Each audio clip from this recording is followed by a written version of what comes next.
Right now, there's multiple vacancies on the parole board, a topic that I've been very vocal and passionate about ever since I first ran for governor's council. Now, let me tell you what I think should be done with them.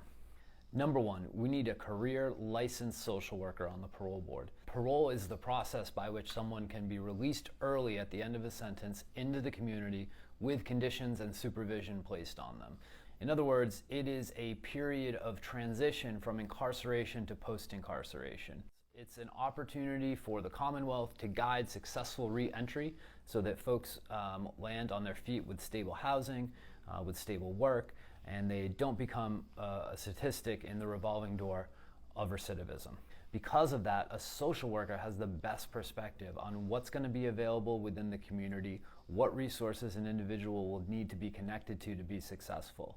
I really don't think there's any substitution for the experience and perspective and expertise that a social worker would bring.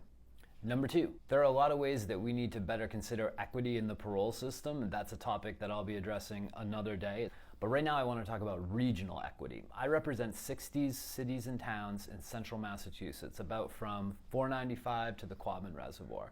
To the west of me, there's a governor's council district that covers all the rest of the towns. Between the two of us, we represent 1/4 of the state by population and by geography. Right now, and in the recent history, we haven't had any representation on the parole board. It means, A, we're sending people from Eastern Mass to all corners of the state, wasting valuable time and resources when in fact there's a backlog of petitions to be dealt with by the parole board.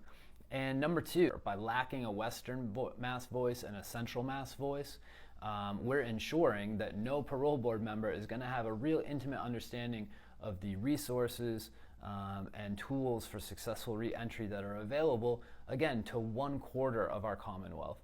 The second biggest city in New England, that is Worcester. We deserve better. We deserve representation. So I want to see a social worker. I want to see a Worcesterite. I would love to see a Western Mass representative as well. Going to keep fighting for these things and keep you posted how it goes.